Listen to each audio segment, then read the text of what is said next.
Mi hermano, buenas noches. Ya se nos están diezmando las tropas, dicen por ahí.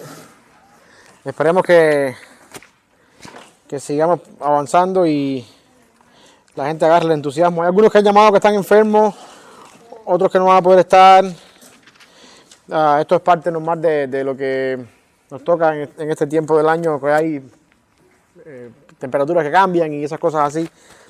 Déjenme ver si tengo esto listo. Ok, perfecto. ¿Cómo le fue la semana? ¿Cómo le fue? ¿Pudieron adelantar? ¿Pudieron revisar un poco el material? Lo que vamos a hacer hoy, vamos a cubrir 4 y 5 de la primera semana, de la unidad 2, que fue lo que nos quedamos la semana pasada. Y posiblemente tengamos un poquito de tiempo al final para algunas preguntas. Y quiero que si pudiéramos tocar algunas preguntas de las 2 primeras semanas, teniendo en cuenta que la primera semana no tuvimos tiempo, fue muy de corrido para mí. A mí se me hace más difícil que a ustedes, porque ustedes tienen toda la semana, yo tengo menos de una hora. Acá el miércoles se me hace más difícil poder cubrir todo en menos de una hora. Pero bueno, de todas maneras vamos a ir viendo un poquito acá. Vamos a orar para comenzar. ¿Qué les parece si oramos? Señor, te damos gracias, Padre, por esta oportunidad que nos das, por la bendición de poder estar aquí, Señor, de poder aprender tu palabra. Te pedimos, Señor, que tú nos hables hoy, que podamos escuchar tu voz y que el Espíritu Santo esté guiándonos, Señor, en todo lo que hemos de hablar y escuchar y aprender. En el nombre de Jesús, amén. Ok, hermanos, día 4, vamos a estar cubriendo los capítulos 4 y 5. Ahí en su material, estoy en la página 35. Vamos a estar viendo el progreso del pecado. Con la semana 2, con la unidad 2, lo que vamos a hacer es cubrir los 11 primeros capítulos de Génesis. Y si ustedes se acuerdan, en lo que hemos estado diciendo, estos 11 primeros capítulos son una breve introducción a todo el libro, a todo el propósito de Moisés de comenzar un plan de revelación divina a partir de Abraham, en el capítulo 12. Por lo tanto, estos 11 primeros capítulos es una introducción a cómo es que las naciones se fundaron, cómo es que el pecado echó a perder toda la creación, hasta qué grado llegó el pecado de que Dios tuvo que destruir todo lo que creó con un diluvio y ver de alguna manera algunas cosas que pasaron con la descendencia de Caín, la descendencia de Set, porque Abel no tuvo hijos según la Biblia, y luego eventualmente cómo es que aún así el plan de Dios no se vio nunca torcido, truncado. Lo que quiero que ustedes entiendan también es la esencia del pasaje de Génesis 3:15, de la promesa de redención, la simiente de la mujer que iba a herir a la serpiente en la cabeza. Quiero que ustedes vean y logren entender cómo a partir de Génesis 3:15 se puede ver esa guerra entre la simiente de la mujer y la simiente de la serpiente. Cómo es que Satanás hace todo lo posible por impedir que la simiente de la mujer venga al mundo. Y ahí se habla de la enemistad de la que Dios está hablando, que va a poner entre obviamente Satanás, las fuerzas del mal, y al mismo tiempo las personas que están al frente de lo que tiene que ver con el ser humano y cómo es que Dios desarrolla su plan. Esto pasó, por supuesto, como empatando un poco la semana pasada,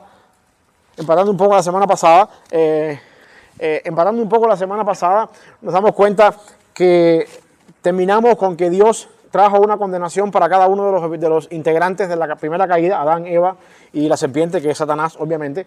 Maldiciones para cada uno de ellos, consecuencias para cada uno de ellos, y la final consecuencia fue expulsarlos del jardín del Edén con el propósito de, ¿se acuerdan que hablamos ahí? ¿Con qué propósito Dios los expulsó del jardín del Edén? Para que no comieran del árbol de la vida y fueran eternos para siempre, conociendo el bien y el mal. En otras palabras, la muerte física sí es consecuencia del pecado, pero también es una oportunidad para la redención del ser humano. Si no hay muerte física, no hay separación de lo espiritual con lo carnal, y no hay redención, obviamente, después que este es el plan y el propósito divino.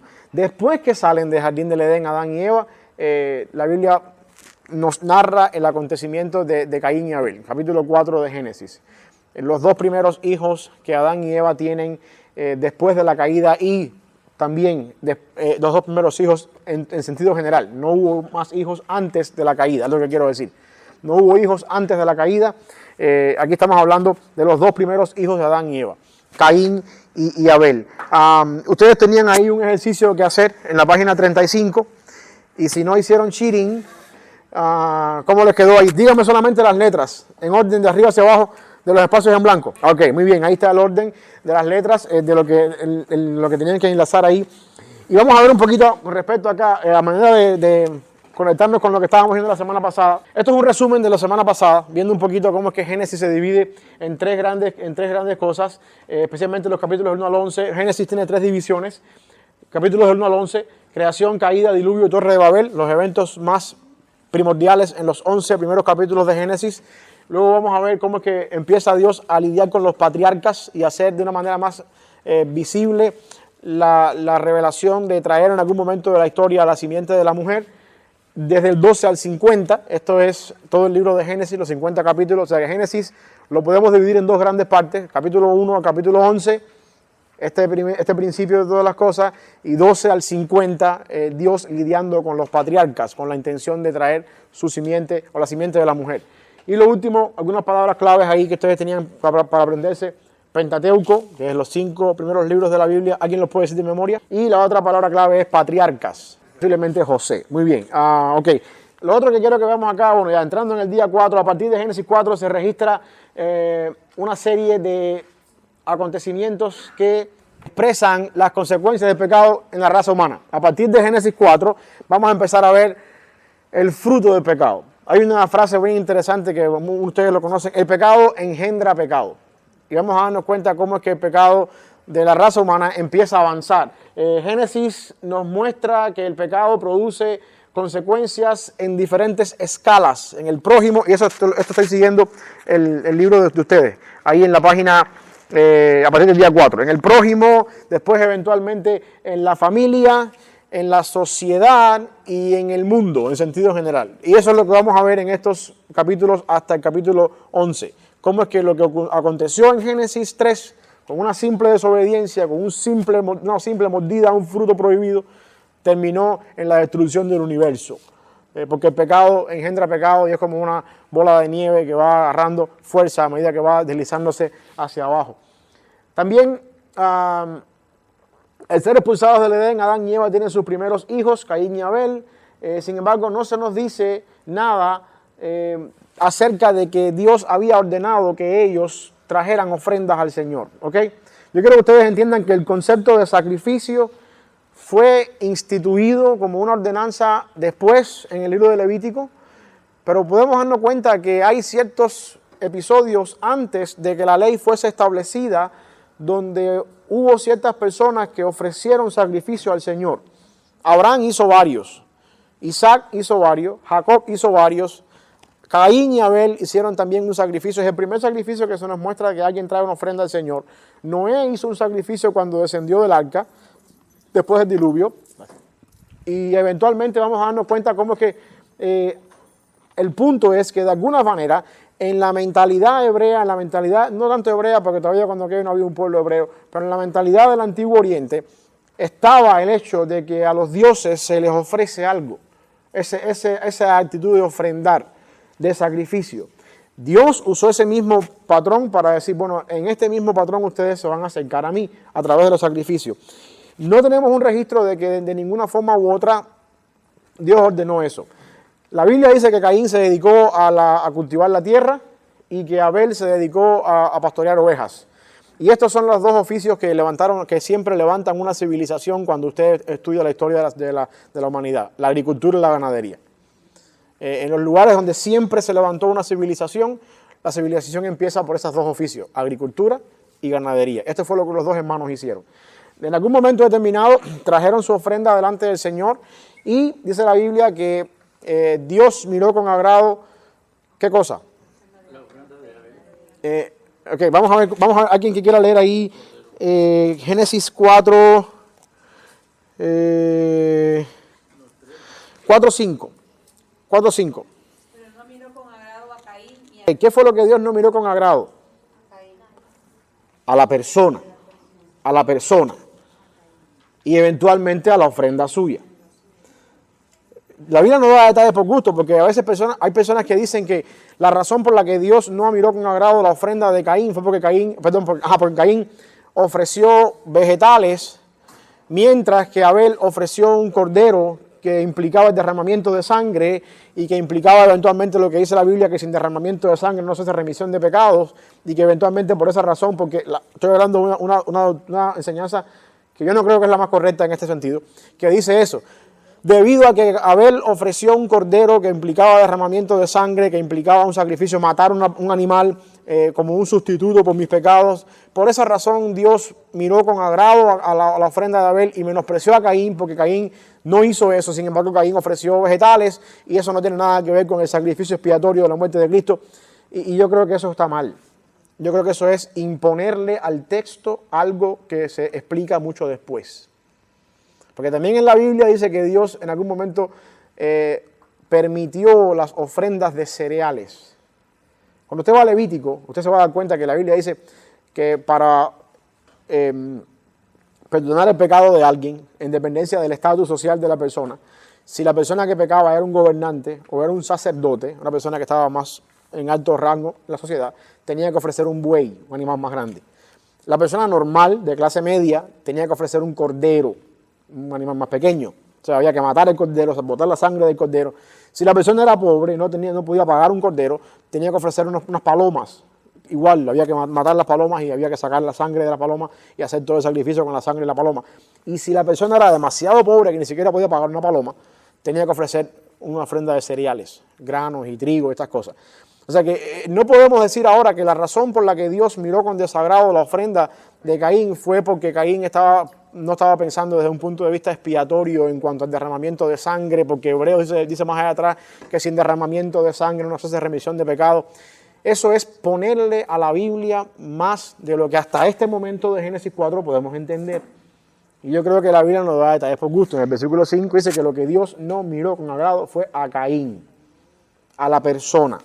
La actitud del corazón de la persona importa mucho más que la ofrenda que tú traes delante del altar del Señor. Cristo lo dice una vez, después más adelante en los evangelios. Si tú tienes un problema con tu hermano, deja tu ofrenda ahí, vete a resolver el problema con tu hermano y ven a poner la ofrenda después. La actitud del corazón importa mucho más y yo creo que en el versículo 5 Dios, o al menos Moisés, nos deja saber bien claro ahí. Eso nos dice, por supuesto, que si Caín hubiese venido delante de Dios con la ofrenda de cereales, con los vegetales, de una manera correcta en su corazón, Dios también la hubiese aceptado como aceptó la ofrenda de su hermano. Sin embargo, eso trajo un problema. Dios no miró con agrado la actitud del corazón de Caín, que eventualmente nos dice después que por el hecho de ponerse bravo con su hermano, su actitud del corazón no era buena. Eso apoya esa versión, o sea, esa idea. Y eventualmente Dios advierte a Caín y le dice, ten cuidado con lo que tú vas a hacer. ¿Por qué te pones así? ¿Por qué te molestas? ¿Por qué te pones bravo? Y le advierte, si haces el bien, vas a ser recompensado. Si haces el mal, no vas a ser recompensado. Con todo y eso, acuérdate que el pecado está a la puerta y tú tienes que tener dominio de él. No puedes dejar que el pecado tome lugar en tu vida. Caín hace, por supuesto, caso omiso a eso y eventualmente dice la Biblia que vamos al campo, sacamos al campo un día, a cazar al campo, lo que sea. Y ahí se levantó contra su hermano y mató a su hermano. Por la forma en que Caín mató a su hermano, se habla de que hubo derramamiento de sangre. Porque Dios dice después, la sangre de tu hermano clama a mí desde la tierra. Y en la maldición que Dios le da a Caín, le dice, maldita será la tierra que bebió la sangre de tu hermano Abel, de tu mano. O sea, en otras palabras, posiblemente el sacrificio, la muerte de Caín, la muerte de Abel por su hermano Caín fue una muerte violenta. No fue una muerte, lo ahorcó, lo estranguló y lo dejó el cadáver ahí. Fue una muerte violenta, hubo derramamiento de sangre. Hasta aquí vamos a ir viendo un poquito más adelante cómo es que también con la muerte de Abel se perdió otra vez la simiente de la mujer. Caín y Abel son los primeros hijos que Dios tiene. Quiero que ustedes entiendan esto. Y después vamos a entrar un poquito dónde entra la esposa de Caín y por qué no había por qué otra persona no pudo haber sido el que sustituyó a su hermano Abel.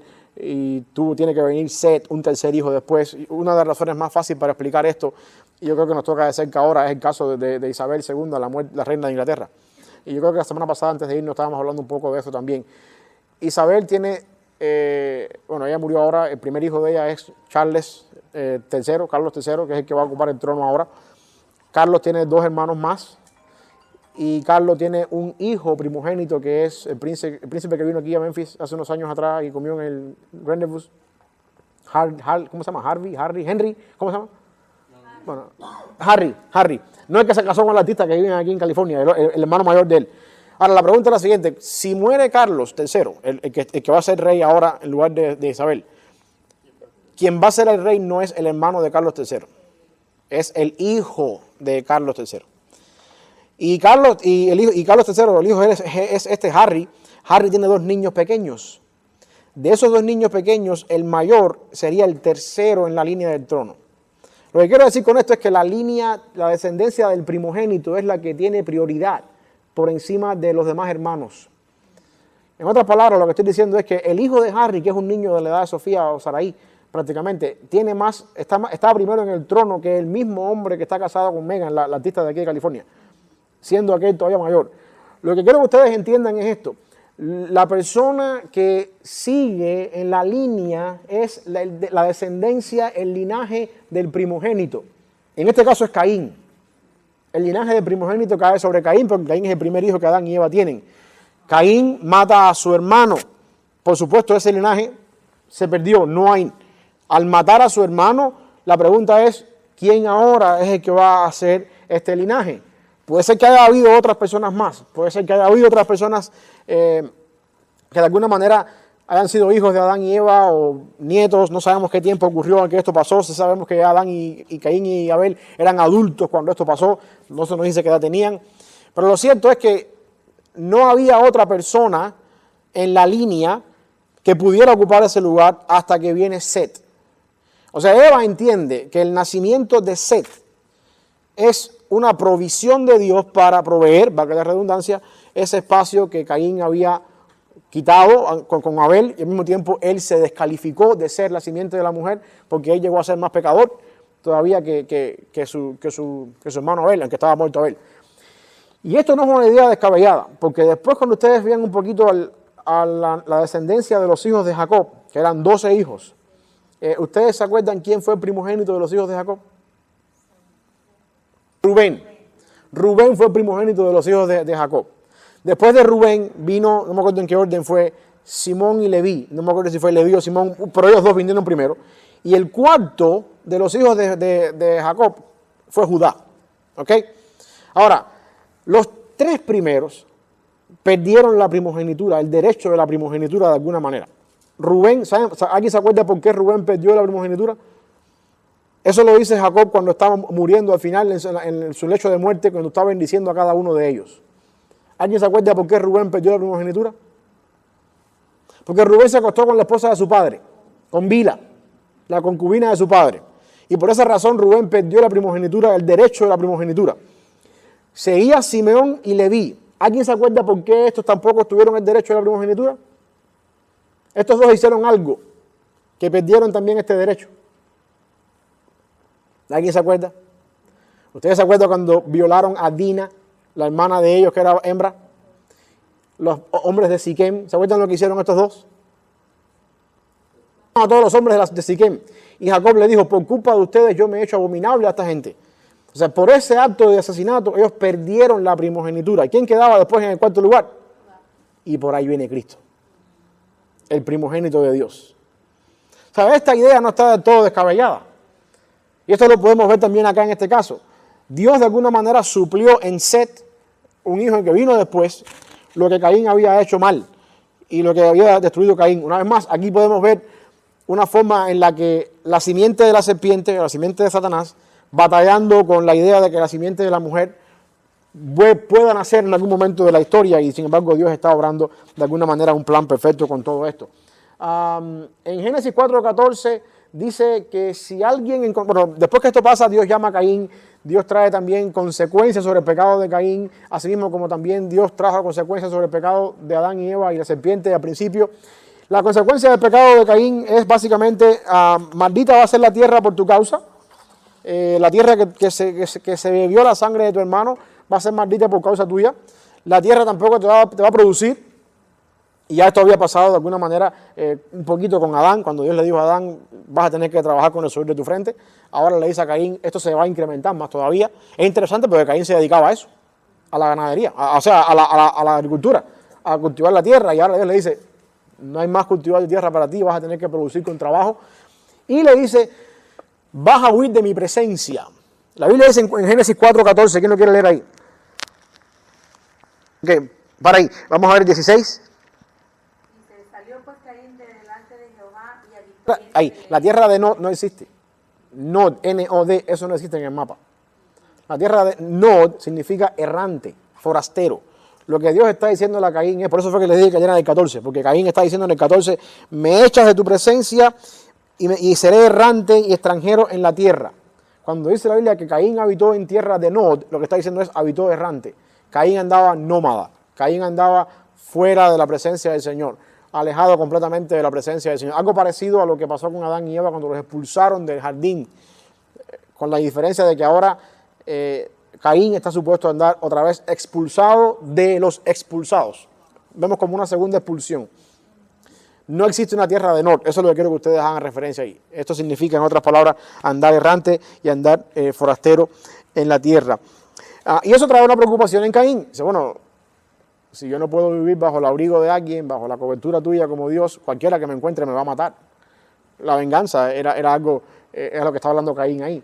Y Jesús la pregunta, pero si ahora tenemos a Adán y a Eva, los dos primeros hijos, ¿quién va a matar a Caín? ¿Quiénes son estas personas que van a matar a Caín? ¿De quién está escondiéndose Caín? ¿Quién va a ocupar la venganza de Caín? Y una vez más, acuérdense lo que les dije desde el principio, desde Génesis 1 hasta Génesis 11, Dios no tiene la intención de dejarnos saber lo que pasó un día después del otro. No sabemos qué tiempo pasó desde que Adán y Eva fueron expulsados del jardín del Edén hasta que Adán y Eva tuvieron a Caín y Abel. Tampoco sabemos qué tiempo pasó desde que Caín y Abel nacieron hasta que Caín y Abel tuvieron ese altercado entre ellos. No sabemos. Es más, déjenme decirle, Adán vivió 930 años. ¿Cuántas cosas pueden pasar en 930 años? Muchas cosas pueden pasar. Es posible que para el momento en que Caín mató a Abel, ya haya habido muchos primos lejanos y sobrinos lejanos y parientes lejanos de Caín y Abel en la tierra. Puede haber que haya habido muchos. Ninguno de ellos con la facultad de ser el próximo heredero, obviamente por lo que les acabo de explicar, por la línea de genealogía, pero todos ellos de alguna manera conocían a Caín, el tío Caín, o el abuelo Caín, o el primo Caín. Miren lo que hizo Caín. O sea, sí es posible que existan personas en la tierra. De hecho, había otras personas en la tierra porque el mismo Caín conoce a una esposa y se casa. Y es posible que estas cosas sucedieran. Había esta cantidad de personas en la tierra y por eso Caín dice, si me encuentran me van a matar. Sin embargo, Dios en su providencia dice, no, cualquiera que mate a Caín va a ser castigado 7 veces. Entonces Dios todavía tiene misericordia del pecador. A temprana edad podemos ver que Dios, en medio del pecado de Adán y Eva, tiene misericordia de Adán y Eva. En medio del pecado de Caín, tiene misericordia de Caín, independientemente de que lo expulsa de su presencia. Hay un principio importante que ustedes pueden sacar ahí a manera de aplicación. El pecado me aleja del Señor. El pecado me aleja de Dios. O sea, no es que el pecado me aleja de Dios en el sentido de que yo me da pena estar con el Señor y me alejo. Esa puede ser, esa es válida. Pero más todavía es, Dios no se mete conmigo cuando estoy en pecado. Porque Dios es santo. Y Dios no va a negociar su santidad por su amor hacia mí. Al final del día soy yo el que necesito de Dios y no Dios de mí. Y eso es un principio que vemos acá. Dios le dijo a Adán y a Eva, se van de huerto, con todo el amor que les tengo en la vida, y le dijo a Caín, te vas de delante de mi presencia, porque yo no puedo negociar mi santidad con todas tus inmundicias. ¿Ok? Seguimos avanzando acá un poquito más. Dice la Biblia, una vez más, Dios ha extendido su misericordia independientemente del pecado de Caín. Caín iba a vivir bajo la providencia de Dios, la provisión de Dios, el cuidado de Dios. No sabemos cuál es la marca en la piel que Dios le pone a Caín para que nadie lo mate. Y hermanos, si ustedes quieren reírse, busquen en Google lo que significa la marca en la piel y se van a encontrar infinidades de cosas. Por ahí hay 2 o 3 personas que aquí en Tennessee salió el cuento del Ku Klux Klan y dicen que eso es la raza negra. Allá, infinidades de cosas pueden ustedes encontrar, igual que con el 666. Ustedes pueden encontrar ahí cualquier cosa que ustedes quieran. Lo que significa la marca en la piel, no sabemos lo que es. Lo que sí sabemos es que de alguna forma u otra, para los primeros habitantes que estaban en esa tierra, que conocían a Caín y sabían quién era Caín, Dios puso algo en su piel para que nadie lo matara. Eso, lo que nos interesa saber ahora no es qué cosa era la marca. Lo que nos interesa saber es que Dios tuvo misericordia de él, independientemente de todas las cosas que Caín había hecho. Seguimos avanzando un poquito más. Vamos a ver cómo es que después Caín se nos habla de la descendencia de Caín. A partir de ahí vamos a encontrar que Caín encuentra a su esposa, tienen un hijo que se llama ¿cómo? Enoc. Este no es el Enoc que fue traspuesto para no ver muerte. Este no es ese Enoc, ese es otro Enoc. Y lo primero que hace Caín es levantar una ciudad y ponerle el nombre de su hijo, la ciudad de Enoc. Y después se nos habla de 2 o 3 personas que vinieron hijos de Caín en la descendencia de Caín, y llegamos al quinto en la descendencia de Caín, llamado Lamec. Y Lamec es un personaje importante en la historia de la Biblia. ¿Por qué razón? Porque Lamec es el primera persona polígamo en la historia, el primero que tiene 2 mujeres. Primera persona que tiene 2 mujeres en la Biblia se llama Lamec. Viene de un mal camino, viene por un mal camino. La descendencia de Caín vivió, acuérdense, errante en la tierra, lejos de la presencia del Señor, y cuando usted anda lejos de Dios, nada bueno viene de ahí. Lamec se encontró con 2 mujeres y se nos hablan de los 2 primeros hijos de cada una de estas mujeres, y la Biblia dice que de aquí vienen los que hacían flautas, instrumentos de viento, y de aquí vienen los que trabajaban con los metales, y de aquí vienen los que hacían ciertas cosas, y se nos termina de hablar de la descendencia de Caín en la 7ª generación después de Caín. Y esto dice algo importante. O sea, hasta Lamec es el quinto, 6 es uno de los hijos de las mujeres y 7 es el otro de los hijos de las mujeres que tenían unos nombres de Tubal, Caín, Jubal y cosas así. Pero se nos termina de hablar de la generación de Caín en la 7ª generación. Muchas personas piensan o quieren pensar que eso es porque ya después de eso vino el diluvio y se acabó la generación ahí. Yo creo que hay una razón teológica para eso, más que una razón de diluvio. Porque si tenemos en cuenta que Caín y Abel tuvieron un altercado siendo adultos y después de eso nació Set, entonces por deducción lógica Caín le llevaba a Set muchos años. ¿Okay? Y hasta la 8ª generación de Set es que tenemos a Noé, con quien viene el diluvio. El punto es, ¿por qué hasta la 7ª generación? Bueno, porque ustedes saben que en la Biblia los números tienen una simbología especial. Y el 7 es un número de la plenitud, es el número que habla de la perfección. A mí me gusta pensar, y esto soy yo, ustedes no pueden estar en desacuerdo conmigo si quieren, que la intención de Moisés, que es el que escribe Génesis, es dejarnos saber que de Caín para allá nada sirvió. Y hasta 7 generaciones, que es el número perfecto, nada sirvió. Demostrándonos que lejos de la presencia de Dios, viviendo errante en la tierra, sin la cobertura de Dios, uno va de mal en peor. Y Lamec, por cierto, en el versículo 4, 22 y 23, Lamec se entiende que cometió un acto de asesinato y dijo, si a Dios le dijo a Caín que lo iban a castigar 7 veces, el que me mate a mí por a quien yo maté va a ser 70 veces 7. Eso es arrogancia, prepotencia y una vez más el pecado engendra pecado. Si con Caín se iba a castigar 7 veces, yo que soy Lamec va a ser 70 veces 7, mucho más exponencial. Yo creo que la intención de Moisés es esa, dejarnos saber que de Caín no vino nada bueno. De Caín no vino nada bueno por el resto de sus generaciones. Obviamente esa generación murió después en el diluvio y ya desde el diluvio después para allá tenemos la descendencia de Noé y los hijos de Noé. Pero el punto es que de Caín para allá no vino nada bueno. Y yo creo que esa es la intención de 7 generaciones hasta allá. ¿Dónde estoy aquí? Bueno, esto es lo que está ahí, que ustedes no pueden ver, pero eso es lo que está ahí. Es lo que estoy diciendo yo aquí ahora. Lo otro que quiero que veamos es que a partir del pecado de Adán y Eva, las consecuencias trascienden a su descendencia. Después de la muerte de Abel, vamos a ver después que tenemos un problema otra vez más, nos quedamos sin simiente de la mujer. Viene Set, ya no hay nadie quien proveer, Dios hace nacer a Set. La genealogía de Set demuestra un contraste muy grande con la genealogía de Caín. Vemos después 8 generaciones de patriarcas a partir de Adán hasta Noé. Vemos 8 generaciones, personas que vivieron por encima de los 900 años, casi todos ellos, incluyendo Matusalén, que vivió 969 años, fue el que más vivió en la tierra. La única persona que vivió 500 años, la mitad de lo que todo el mundo vivió ahí, fue Enoc, no el hijo de Caín, sino otro Enoc. Y la razón por la que vivió tan poco tiempo, ¿a quién sabe por qué fue? Porque Dios se lo llevó y se lo llevó joven, independientemente. Yo también quisiera vivir 500 años, pero Dios se lo llevó joven en comparación con toda aquella cantidad de años que vivieron. O sea, él no murió. Y después tenemos, obviamente, hasta la 8ª generación que nace Noé. El padre de Noé era nieto de Matusalén, de aquel que más vivió. Y el padre de Noé le pone a su hijo Noé, ¿por qué razón? ¿Alguien se acuerda? ¿Alguien lo leyó ahí? Este nos va a traer alivio. Eso es lo que significa el nombre Noé, alivio. Este nos va a traer descanso. De alguna forma, lo que quiero que ustedes entiendan es que esta generación de Set sintió el peso del pecado, vivían en aflicción con el pecado y de cierta manera estaban buscando, Señor, haz algo en nosotros. Tenemos que de alguna manera salir de esto. Antes que lleguemos al diluvio, vamos a seguir avanzando un poquito más acá.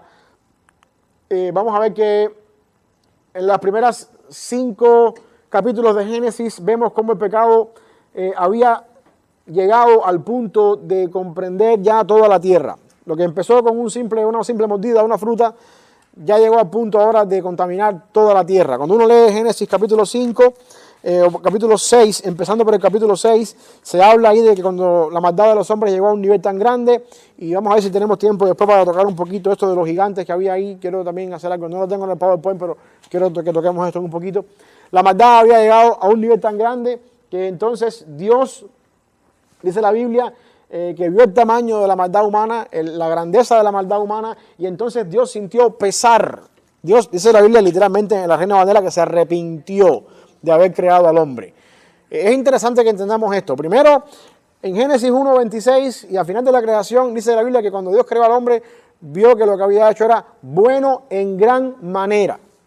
Así dice la Biblia. Y esto era bueno, Cuando terminó todo, dice, y esto fue bueno en gran manera. Y ahora nos encontramos con un versículo que dice que Dios se arrepiente de haber hecho hombre en la tierra a raíz de la maldad del hombre. Pregunta, Pablo después dice más adelante en Romanos, creo que es, si no me equivoco, que Dios no es hombre para que se arrepienta, ni hijo de hombre para que cambie de parecer. ¿Tenemos una contradicción aquí? ¿O cómo ustedes explican eso? A ver. ¿Quiere hablar, hermanos, ahí? Eso está bien, pero la pregunta es, ¿por qué significa que Dios se arrepiente? Freddy. Bueno, lo que yo he entendido con arrepiente, eso es lo que más o menos. Ok. ¿Alguien más? Significa se duele, ¿no? Algo allá. Vamos a caer ahí. ¿Alguien más tiene alguna idea? El mañana está en la clase y alguien le pregunta, ¿qué significa que Dios se arrepiente? ¿Y por qué dice Pablo que Dios no se arrepiente? ¿Qué significa esto? La pregunta es algo lo que el término que Freddy está diciendo, el término técnico para eso, y si quieren anotarlo ahí, es antropomorfismo. Antropomorfismo. Eso significa antropos es hombre en griego y morfismo es forma. En otras palabras, para explicarles el concepto, es lo que estaba explicando Freddy. Nosotros no podemos entender a Dios. Y la única manera que podemos nosotros de entender un poquito a Dios es atribuirle a Dios cualidades humanas, como actuamos nosotros para poder entender a Dios. Por ejemplo, cuando dice el brazo derecho de Jehová está con nosotros, nosotros tenemos que entender qué significa eso en la Biblia. Bueno, eso es el poder, el brazo de poder, la fuerza del poder, porque el brazo derecho se usa en la Biblia como algo de fuerza, de poder. No es que Dios tenga un brazo derecho, porque Dios es un ser espiritual. No es que Dios cambie de opinión ni se arrepiente, es que sencillamente de qué manera explicamos que de alguna manera Dios se dolió, como decía el hermano René, o le pesó haber hecho algo que después se echó a perder. Bueno, nosotros los seres humanos nos arrepentimos de cosas, porque si yo hago una cosa que está diseñada para esto y después se me rompe esto y o sale mal, me arrepiento de haber hecho lo que hice. Yo humanamente me arrepiento, nosotros nos arrepentimos. ¿De qué manera podemos explicar lo que Dios pasa? Bueno, pues vamos a tener que también, para poder entender a Dios, atribuirle a Dios la forma en la que nosotros actuamos para poder entender a Dios. Y eso es lo que se llama en el término, lo que Freddy decía, antropomorfismo. De alguna manera entendemos a Dios de la forma en que nosotros actuamos. Porque nosotros como seres humanos no tenemos la capacidad de entender más allá de cómo actuamos nosotros. ¿Okay? No es que Dios cambió de idea ni que Pablo se está contradiciendo con lo que dice aquí ahora esto. A Dios le dolió en gran manera que lo que Él había creado bueno en gran manera, de buena manera estaba malo en gran manera. Y dice, bueno, yo tengo que hacer algo aquí, esto me dolió. Y entonces Moisés dice, Dios se arrepintió de haberlo hecho lo que hizo. Y usamos el término ese, no en el sentido de que Dios cambia de idea, porque si yo apoyo la base bíblica de que Dios cambia de idea, entonces yo puedo también de ahí irme por la tangente y llegar a la herejía de decir, si yo mañana peco, Dios cambia de idea y me quita la salvación. Y ya estamos entrando en la herejía. El punto no es ese, el punto es que para yo entender a Dios, tengo que atribuirle a Él características humanas, porque yo no puedo entender más allá de lo que es Dios. ¿Hasta aquí me entienden? Ese es el concepto de antropomorfismo. Dios decidió entonces destruir la raza humana que Él había creado. Esto no sirve para nada. Yo creé un ser humano en santidad, perfecto, bueno, justo, y el simple hecho de, por una simple mordida a una fruta, que no era una manzana, por cierto, al menos no sabemos, si era una manzana o no, por una simple mordida a una fruta, mira dónde hemos llegado. Toda la raza humana está contaminada, no había nadie que pudiera, dice el capítulo 6, que el pensamiento de los hombres era de continuo solamente el mal. A nadie se le ocurría nada bueno. Todo el mundo estaba en pecado. Y Dios, por supuesto, tomó cartas en el asunto. Y el arrepentimiento de Dios, ya lo vimos acá, debe verse como una manera de expresarse en forma de antropomorfismo. La razón por la que Dios salvó a Noé, algo importante aquí, en el versículo, es el versículo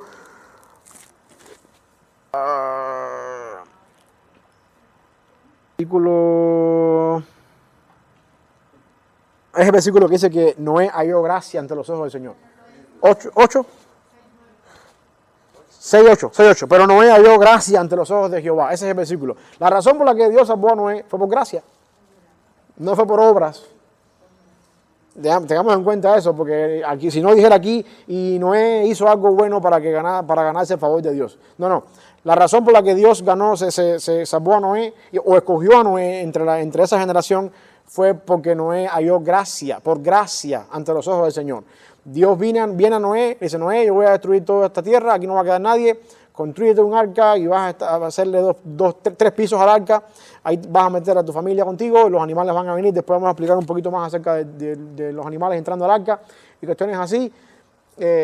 Y la fe de Noé, dice más adelante después de Hebreos 11, la fe de Noé hizo que Noé empezara a construir el arca y hizo que Noé se metiera 120 años construyendo el arca, y eventualmente cuando Dios trajo el diluvio, Noé se salvó. Y dice la Biblia que por su fe condenó al mundo. En otras palabras, Noé halló gracia primero delante del Señor y su fe lo llevó a actuar. ¿Ok? Es el mismo principio que vemos en la salvación de cada uno de nosotros. Somos salvos por gracia, y una vez que estamos en la fe nuestra nos lleva entonces a actuar delante del Señor. Todo el mundo estaba más. Vamos a hacer un paréntesis acá con respecto, y eso no está en el libro, con respecto al capítulo 6, con respecto a los gigantes. Dice la Biblia aquí, versículo 6:4. Había gigantes en la tierra en aquellos días, y también después que se llegaron los hijos de Dios a las hijas de los hombres y les engendraron hijos, estos fueron los valientes que desde la antigüedad fueron varones de renombre. Ese es un pasaje difícil, un pasaje que ha sido bastante debatido en la vida cristiana por mucho tiempo. La tradición judía, los judíos, creían que lo que pasó aquí fue que algunos ángeles que cayeron con Satanás tomaron forma de hombres, seres humanos, y se llegaron a las mujeres y tuvieron hijos con ellos. Y que después, de alguna manera u otra, el apóstol Pedro en su segunda carta dice que cuando Cristo predicó a los espíritus encarcelados, se está refiriendo a estas personas. Esa es la tradición judía. Y los apóstoles de Jesús y la iglesia en sentido general siempre ha creído esto unánimemente. ¿Cómo lo podemos explicar? No lo podemos explicar. Eso es lo que ellos han creído y eso es lo que ha sucedido. Y así ha pasado. Hay otras personas que han dicho aquí no, que esa es la descendencia de Set, que se unió con la descendencia de Caín y cuestiones así, para allá que para acá. Y hay muchas variantes ahí. Usted puede tomar su nombre como usted quiera. Lo cierto es que el nombre hijos de Dios aquí, los hijos de Dios, la razón por la que les digo esto es que cada vez que se usa el término en la Biblia hijos de Dios en plural, se refiere a ángeles. ¿Se acuerdan cuando dice la Biblia en Job 1? Los hijos de Dios vinieron a presentarse delante de Dios y vino también Satanás entre ellos. Ahí tenemos un caso. Y cada vez que se habla de los ángeles, siempre se refiere a ellos como los hijos de Dios, en plural, porque el término hijo de Dios en singular es un término mesiánico. Y en Hebreos encontramos, cuando dice después el autor de Hebreos, ¿a cuál de los ángeles dijo Dios jamás, mi hijo en singular eres tú? O sea, el término hijo de Dios en singular es para el Mesías, pero el término hijos de Dios en plural en toda la Biblia tiene un matiz de ser usado en los ángeles. Esa es una razón poderosa para la idea de que pudiera ser el caso de ángeles caídos. Yo no creo que... Usted puede agarrar la versión que usted quiera ahí, pero de alguna manera u otra, esa es la más aceptada en el mundo cristiano. Vamos a seguir viendo el diluvio. Después que esto sucede, vamos a ver dónde estoy. Noé, otra vez vemos que Noé es el nexo de conexión entre Eva y la simiente de la mujer. Después que el diluvio viene, todo se destruye. Noé es el patriarca que queda, que hace la conexión con las 8 generaciones anteriores con Eva. ¿Por qué razón? Porque tiene que haber una permanencia de la simiente de la mujer. Y eso es lo que queremos encontrar desde Eva hasta Cristo. Y el Antiguo Testamento es bien estricto en dejarnos saber eso. Y después vamos a darnos un poquito cuenta que más adelante, cuando se acabe el diluvio, los 3 hijos de Noé son los que poblaron otra vez la tierra. Y de aquí empezamos a ver para dónde fue cada uno. Si ustedes pueden ver ahí, lo que está en rojo en ese mapa es Jafet, que es el hijo más chiquito, que ocupó esta parte de encima de lo que es Europa hoy en día. Sem, que es el primogénito, Sem, Can y Jafet. Sem ocupó lo que está en medio amarillo ahí, que es lo que es Palestina, lo que es de alguna manera esa región ahí. Y Cam ocupó todo lo que es la región que está en verde, que es la región de Canaán, de ahí viene el nombre de Can, Canaán. Si ustedes se pueden ver lo que está marcado en un cuadrado rojo, no sé si lo pueden ver aquí arriba, aquí, este cuadrado rojo es la región de Palestina, la tierra de los cananeos, la tierra que Dios le prometió a los hijos de Israel.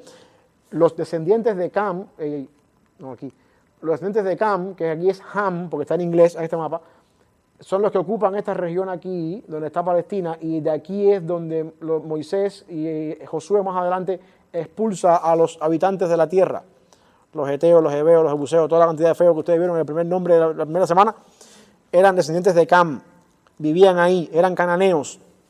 Sin embargo, vamos otra vez al linaje, el primogénito es el que nos da el linaje. ¿Cómo se llama el primogénito de Noé? Sem. Sem está aquí. Es Shem, porque este mapa está en inglés. Es Shem.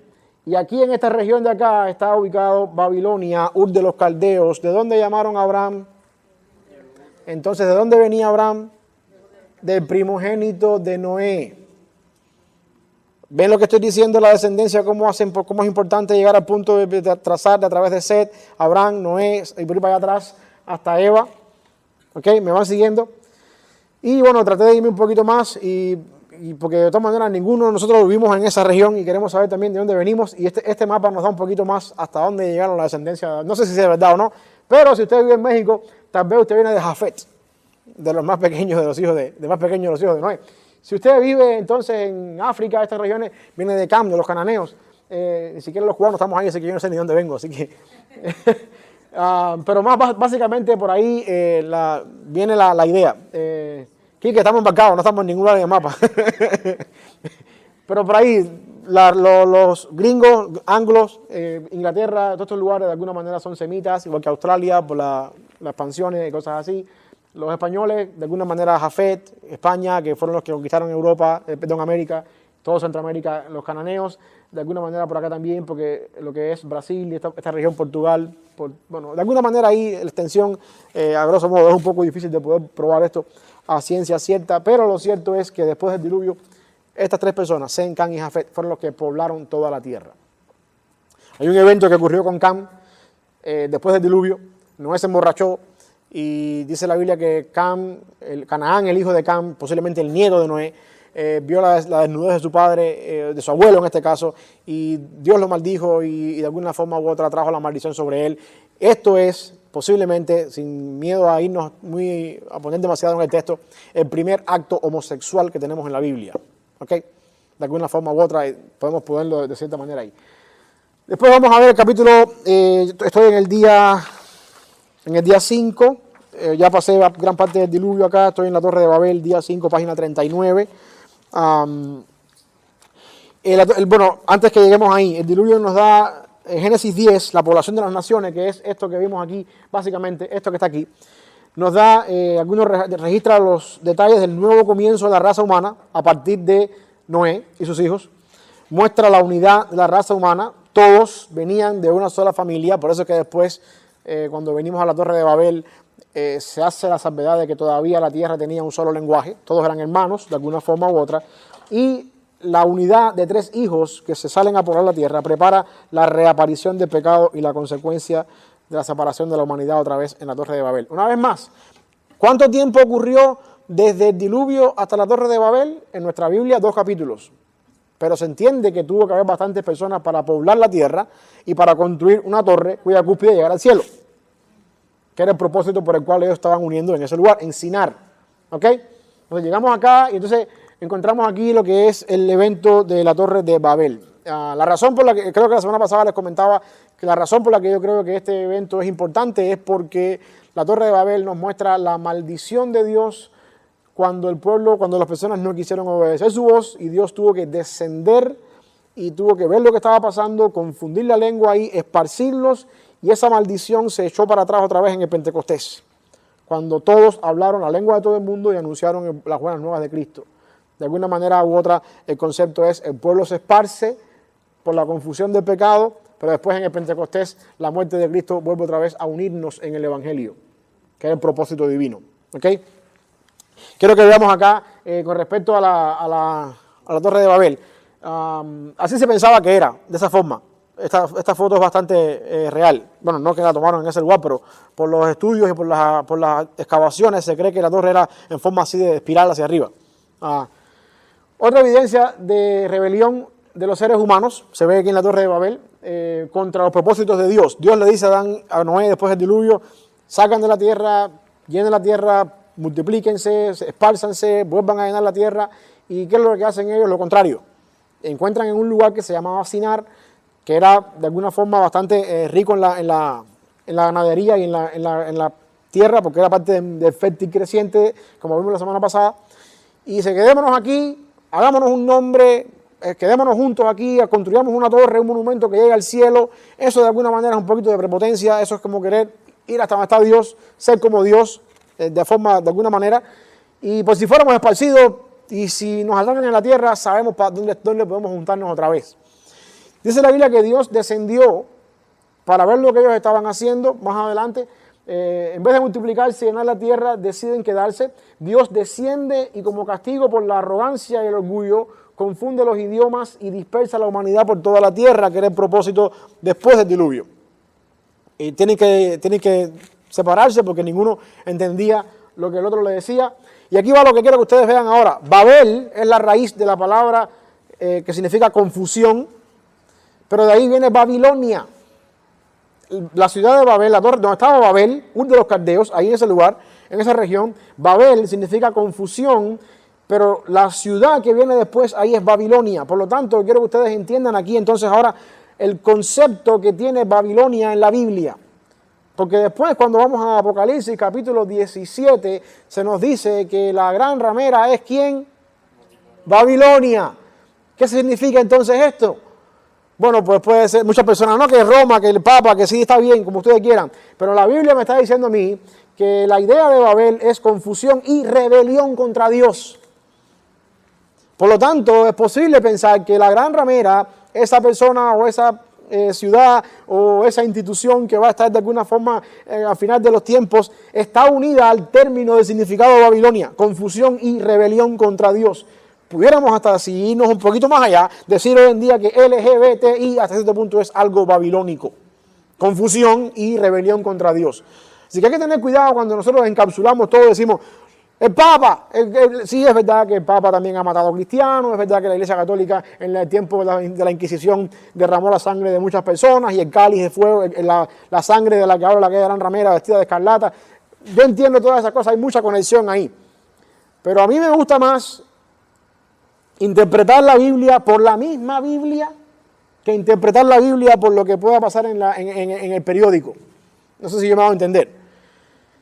El hecho de que se nos hable de Babilonia como el primer lugar donde se confundieron las lenguas, donde Dios tuvo que esparcir toda la tierra, donde Dios trajo confusión por una maldición y rebelión contra Dios, y después en Apocalipsis se nos hable de la Babilonia, la gran ramera, hay cierta similitud ahí.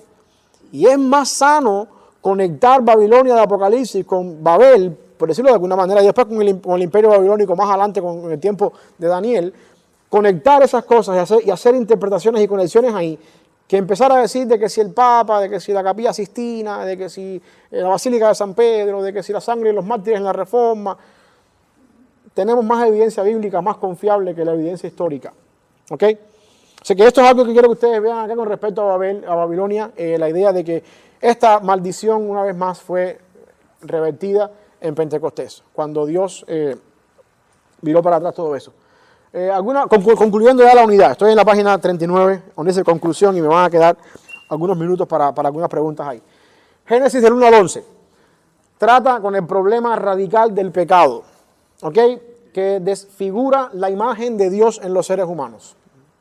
Lo que quiero que ustedes vean es cómo es que en los primeros 2 capítulos de Génesis Dios nos crea a su imagen conforme a su semejanza, y después de que nuestra madre ancestral le metió la mordida a aquella fruta, la imagen de Dios en nuestro ser se distorsionó por completo, hasta el punto de que tenemos una destrucción total del universo por un diluvio y un renacer de las naciones otra vez, y igual un problema también, como dejándonos saber que el diluvio no resolvió el problema, porque todavía venía esa mancha en el ADN del pecado de cada uno de nosotros. Así que los 11 primeros capítulos de Génesis están ahí para que entendamos nosotros que el pecado del ser humano distorsiona la imagen de Dios en el ser humano, ¿ok?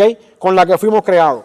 Lo otro es que al final del capítulo 11, los seres humanos siguen estando en rebelión, lo que nos muestra que solo Dios puede resolver el problema del pecado. No es el ser humano el que puede resolver su problema del pecado. Solamente Dios es el que puede resolver el problema del pecado, y va a empezar a resolverlo en el capítulo 12. Cuando le dice a Abraham: te voy a bendecir, voy a hacer de ti una nación grande, serás de bendición, y en tu nombre voy a bendecir a las demás personas en la tierra. Y por último, Dios también hace mostrar su gracia en preservar la simiente de la mujer que traería la restauración final. Dios nunca destruyó toda la humanidad, sino que de alguna manera mantuvo esa simiente en conexión hasta Eva, hasta que venimos a Jesucristo después. ¿Alguna pregunta? ¿Alguna duda, hermanos?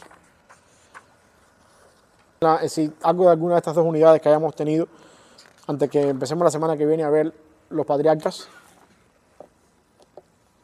No fue escrito en ese tiempo. No fue escrito en ese tiempo. El libro de Enoc es un libro apócrifo, es parte de lo que hablamos la semana primera cuando hablamos acerca de los libros apócrifos que estaban incluidos al final del Antiguo Testamento en la Biblia latina, Vulgata Latina de Jerónimo, pero que no eran parte del canon.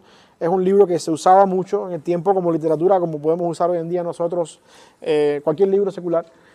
Y era muy conocido entre los judíos, pero no es un libro inspirado por Dios. Ni siquiera se cree que lo escribió Enoc. Le llama así el libro de Enoc, pero ni siquiera se cree que lo escribió Enoc. ¿El libro del Mormón está? Los deuterocanónicos, en los apócrifos de la Biblia católica. Y ¿se acuerdan del pasaje de Judas? En la carta de Judas, cuando Judas habla de que el ángel Gabriel peleaba por el cuerpo de Moisés, eso es una cita al libro de Enoc. Quique, ¿lo trae? Ok. Ahí está, ese pasaje, aparece en ese pasaje, y no están diciendo que lo que está diciendo Judas es inspirado. Judas está citando a cualquier otro escritor. ¿Sabe? Como ustedes, y Pablo también habla de eso también, pero ahí está, por ahí va la cosa. No es un libro inspirado, volviendo a tu pregunta, no es un libro inspirado, es parte de los apócrifos del Antiguo Testamento, y no se cree que lo escribió Enoc, no se cree que sea tan antiguo como para esta fecha. ¿Ok? ¿Algo más? La más aceptada. La más aceptada con P, no aceptada de que está cierto. Aceptada con P en la tradición judía y en la tradición cristiana. ¿Cuál es la correcta? No sabemos, porque en realidad no sabemos, no estábamos allí. Pero la que la tradición ha apuntado con más fuerza ha sido esa. Pero el creer eso trae también confusión con lo de es complicado poder creer eso también. Y esto es lo que tú dices. Cristo dice, cuando habla con los saduceos que le preguntan acerca de la resurrección, le dice aquella historia de que la mujer tuvo 7 maridos, y al final en la resurrección de quién va a ser esposa a él. Cristo le dice, vamos a ser como los ángeles, que ni se casan ni se dan en casamiento. Hay un problema con esos ángeles, y un problema, si estamos hablando de la tradición judía, hay un problema con esos ángeles y los ángeles de Génesis 6. Estos de Génesis 6 eran caídos, aquellos no. Entonces, eso hay una diferencia grande ahí. Y por eso les digo, eso es navegar en aguas profundas que no tenemos mucha evidencia para saber, pero tenemos que jugar con esa diferencia. Ningún otro ángel cayó, aparte de aquellos que cayeron.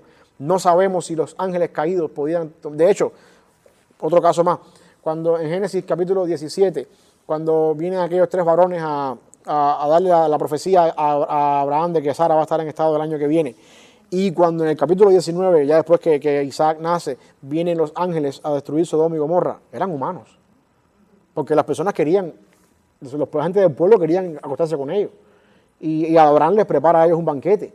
Entonces, sí existen momentos en que los ángeles se personificaron y vinieron a ser personas humanas. El problema está en que Si eso cuando un ángel cayó quedó para siempre así, no sabemos. Los ángeles no son seres humanos, en el sentido de que tienen no fueron creados de polvo y con un alma espiritual que se les sopló en ellos aliento de vida. Ellos son seres espirituales que pueden tomar forma de seres humanos. Igual le digo, esto es algo que estamos navegando aquí en las suposiciones, no hay mucha evidencia, pero cuando Cristo dice, seremos como los ángeles que ni se casan ni se dan en casamiento, los ángeles que no han caído, a diferencia de los que ya cayeron, los cuales según están guardados en prisiones eternas, porque no pueden ser destruidos, porque son inmortales. Entonces es un poquito difícil de entender. Yo solamente estoy acudiendo aquí a la tradición y a lo que toda la iglesia ha creído por los años y por los siglos, y los judíos han creído, y ahí voy a hacer como dice el chiste ese, para donde va la gente, para allá va Vicente. Porque si todo el mundo ha creído por ahí y hay cierta evidencia en esa postura teológica, pues esa es quizás un poquito más, que más peso tiene. Así mismo es. ¿Algo más? Algo importante, la Biblia usa el término plural muchas veces, de hecho en Génesis 1:26 cuando dice hagamos al hombre, otra vez está en plural, muchas personas apuntan a eso, al concepto de la Trinidad, Dios hablando en forma de Trinidad, puede ser. Otras personas también dicen que el usar el plural en ese tiempo era como algo de señal de majestuosidad. ¿Sabes? Dios hablando en plural es como que es tan grande que el plural se usaba para engrandecer, en otras palabras, lo que quiero decir. Pero no se puede... Yo creo que sí, yo creo que sí. Aunque ahora tú me dices a mí, ¿lo sabía Moisés? No sé, creo que no. Creo que Moisés no tenía ese conocimiento todavía.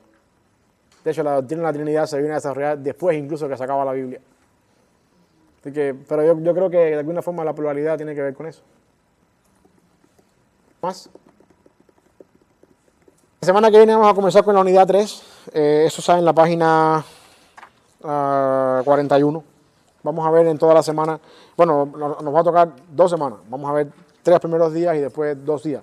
Vamos a ver en las 2 semanas que siguen lo que nos queda de Génesis, ya lo que nos queda del libro de Génesis. Vamos a orar para terminar, mis hermanos. ¿Alguien quisiera despedirnos en oración?